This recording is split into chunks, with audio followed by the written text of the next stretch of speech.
ওই কাউসার দেখ রে কে আইছে। কি হয়েছে? কি হয়েছে আব্বা একবার বলেন, কে আইছে?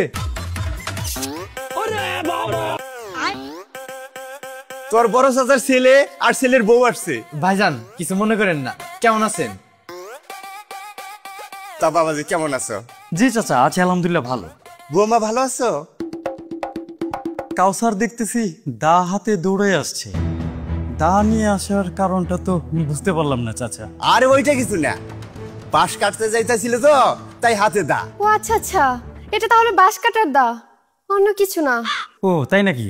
বাঁশ কাটতে যাইতেছিলাম ভাইজান। আমার তো খায় কোনো কাজ নাই, সারাদিন শুধু বাঁশি কাটি। তাহলে ঠিক আছে। কিরে বাড়িতে এত বড় মেহমান এলো, তোর আম্মা কই? আম্মা তো খেতে ছাগল চড়াইতে গেছে। ছাগল চড়ানোর দরকার নাই, ছাগল জবাই দিতে বল। আমার বড় ভাইয়ের ছেলে তার বউ নেপারিতে আসছে, এটা কি কম কথা? আব্বা ছাগল জবাই দেওয়ার কি দরকার, মুরগি জবাই দিলেই তো হয়। না না চাচা এত ব্যস্ত হবার তো কিছু নেই। ছাগল জবাই করতে হবে না, আপনি এত ব্যস্ত হবেন না। আসলে আমরা দুইজন আপনার সাথে একটা বিষয় নিয়ে আলোচনা করার জন্য হঠাৎ করে চলে আসলাম। জি চাচা, একটা বিষয়ে কথা বলার জন্য আমরা আজকে আসছি। কি বিষয় বলো? না না আগে বলবা কেন, আগে ঘরে আসো তারপর বলো। কত দূর থেকে আইছো, শরবত খাও, ঠান্ডা হও। কিরে তোর মা কি সারাদিন ওই ছাগল রয়ে থাকবো, ওদের শরবত বানাই দিতে গো? না না চাচা ঠিক আছে, শরবত পরেও করা যাবে, এত তাড়াহুড়া করার কিছু নেই।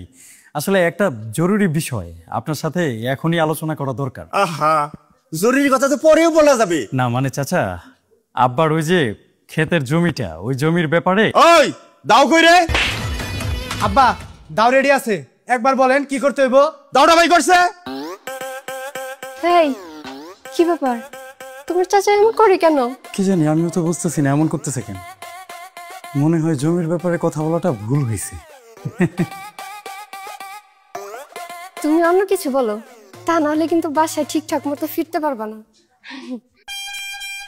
চাচা ক্ষেতের জমির ব্যাপারে বলতেছিলাম কি, আব্বা তো গত ঈদে গ্রামে বেড়াইতে আসছিল, তখন নাকি দেখছে আমাদের যে ক্ষেতের জমিটা তার মাঝখানে উঁচু যে মাটি দিয়ে বেড়া দেওয়া, এটা নাকি কাদের গরু এসে গুতা দিয়ে ভেঙে ফেলতেছে। ভেঙে ফেলছে? হ্যাঁ হ্যাঁ ভেঙে ফেলছে। আইল আইলের কথা কইতেছো নাকি? ওই যে ক্ষেতের মাঝখানে যে উঁচু মাটি থাকে ওইটার নামই আইল। হাব্বা ওটা তো আইল। আচ্ছা আচ্ছা আইল। আইল? তো ওই আইল নাকি গরু গুতা দিয়ে ভেঙে ফেলছিল। গরুটা খুবই বাজি। আবার ছাগলও নাকি এসে গুতাগুতি করে। তো ওইটা ঠিকঠাক আছে কিনা সেটাই আপনাকে দেখতে বলছে, সেটা একটু মনে করাই দিলাম চাচা, এছাড়া কিছু না। ওইটাই তো মনে করিয়ে দিতে এসেছি আমরা। ও আচ্ছা এই ঘটনা। আব্বা ঘটনাটা সত্যি, খোরশেদ গরু খুবই খারাপ, খালি আল ভেঙ্গা ফেলা। না না তাইলে ঠিক আছে। এখন আসো ঘরে আসো, রেস্ট করো। ঠান্ডা হয়েছে তো এখন কি বলবো? আব্বা তো আবার বলছিল সরাসরি এই বিষয়ে আলোচনা করতে, আমি কি বলবো নাকি বলবো না? যদিও বলাটা ঠিক হবে না, তারপরে তুমি একবার চেষ্টা করে দেখতে পারো। এখন তো আবার ভালো ব্যবহার করতেছে। কানে কানে কি বলো? হ্যাঁ চাচা আমাকে বলো, আমি একটু শুনি। আমার বয়স হয়েছে বলে কি আমি কিছু বুঝি না? আমি সব বুঝি। নাটক সিনেমার গল্প করতেছো এইটাও আমি বুঝি। ও আচ্ছা আচ্ছা, নাটক সিনেমাও তাহলে দেখেন চাচা? আমরা বুঝতে পেরেছি, আমরা খুশি হয়েছি। আমার মনে কিন্তু রং কম নাই। আচ্ছা আচ্ছা, চাচার মনে এখনো রং আছে। ঘটনা সত্য, আব্বার মনে খুবই রং। গ্রামে থাকি, তারপরও দুনিয়ার সব খবরই আমি রাখি, বুঝছো? সবকিছু বোঝে। নাটক সিনেমার খবর আমার থেকে আব্বা বেশি রাখে। ছোটবেলায় নায়ক হওয়ার স্বপ্ন ছিল, কিন্তু হইতে পারে নাই।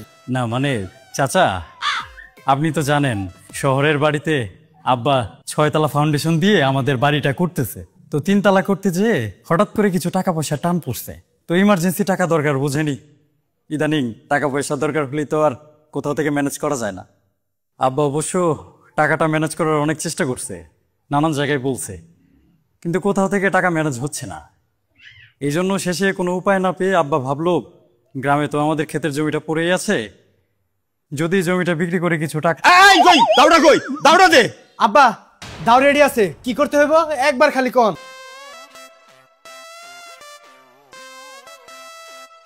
চাচা এটা তো আব্বা বলছে, কিন্তু আব্বা বললেই তো আর হবে না, আমরা তো এটাতে সম্মতি দেই নাই। আব্বা আব্বার কথা বলছে, আমি বলছি আমার কথা।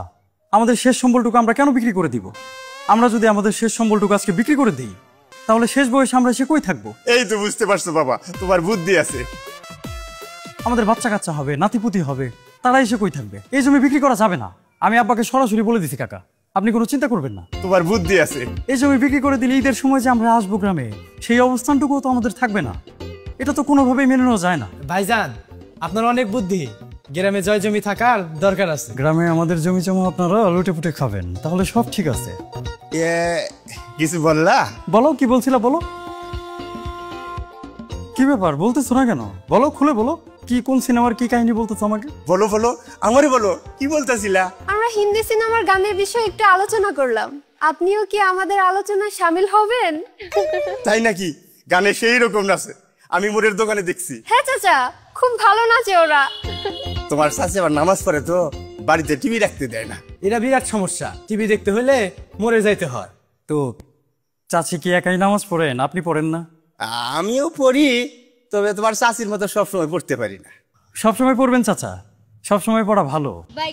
তাহলে আপনার ভিতরে একটু ঈমান আমল আসবে। আমাদের হকের জমির কথা বললে আপনারা রাগ হবে না, আর আপনার ছেলের হাতে দা উঠবে না। কিছু বললা? কিছু বললেন নাকি ভাইজান? না চাচা, কিছু তো বলি নাই। ওই যে আমাদের একটা কাজ পড়ে গেছে বুঝছেন, খুব ইমার্জেন্সি, ঢাকা ফিরে যেতে হবে। কি বলো? আজকে আসলা, আজকেই চলে যাবা? জি চাচা, আজকে আমাদের ঢাকায় ফেরত যেতে হবে। হঠাৎ করে একটা গুরুত্বপূর্ণ কাজ পড়ে গেল, আজকেই ফিরে যেতে হবে। খুব ইম্পর্ট্যান্ট একটা কাজ পড়ে গেছে, এই মাত্র মনে পড়লো। তাহলে গুরুত্বপূর্ণ কাজ আছে, এর মধ্যে কষ্ট করে আসলা কেন? সেটাই তো ভাইজান, কাজ থাকলে কাজটা শেষ করে আসতেন। আর আসছই যখন, তোমার 5-7 দিন না থেকে যাইবা কেন? ভাবির নিয়ে এতদিন পরে গ্রামে আসছেন, আজকেই যদি চলে যান তাহলে আমাদের দুর্নাম হবে না? মনে করেন ভুলেই চলে আসছি। জি জি চাচা, আমরা ভুলেই চলে এসেছি। আমি ভাবছিলাম আমার বেশ কিছুদিন ছুটি আছে, এখন আসার পর দেখতেছি আমার ছুটি নাই, চলে যেতে হবে। এক এক সময় খালি এক এক কথা বলো। কই রে, দাওটা বাড়ি কর। তাও রেডি আছে আব্বা, কি করতে হবে একবার কোন? ছুটি চাইলেই ম্যানেজ করা যাবে, এটা তো আহামরি কোনো ব্যাপার না। আর আমরা 7 দিন থাকবো, 7 দিনের জায়গায় 10 দিন থাকবো। ও 7 দিন থাকতে? কোনো ব্যাপার না, আপনি রাগ করেন কেন? রাগ করেন না। আর কাউসার তুমি কথায় কথায় দাঁত তোলো কেন? হ্যাঁ, এমনি তো কথা বলা যায়। তোমার কাছে কি সবসময় দা রেডি থাকে নাকি? দা নিয়ে কি করতেছো তুমি, কি বাচ্চা? না ভাইজান, বাস কাটতে যাইতেছিলাম তো, এজন্য দাও হাতে। দেখেই বোঝা যাচ্ছে কাউসার ভাইয়া চমৎকার বাঁশ কাটতে পারে। ছোটবেলা থেকে সবসময় আবার বাস কাটার ট্রেনিং দিছে। যেহেতু চলেই আসছি, এখন তো আর ফিরে যাওয়ার পথ নেই। যতই প্রয়োজন থাকুক আপনি যেতে দিবেন না। কত ভালোবাসেন আপনি আমাদের। আমার কোম্পানিতে যতই প্রয়োজন থাকুক, আমার কোম্পানিতে আগুন ধরে যাক, কোম্পানি দেউলিয়া হয়ে যাক, আপনি তো আমাকে যেতে দিবেন না। আমাকে গ্রামেই থাকতে হবে। কতদিন থাকতে হবে সেটা আপনি ভালো জানেন। ঠিক আছে, আমি থাকলাম, আপনি রাগ করবেন না চাচা। কাউসার, ওটা নামায় রাখো। হ্যাঁ চলেন চাচা, ভেতরে চলেন। চলো, এই বাড়িতে আমরা অনেক দিন থাকবো, থাকার জন্যই তো এসেছি আমরা। ঠিক ঠিক আছে, ঘরে আসো। কই রে, তোর মায়ের ছাগলটা জবাই করতে গো।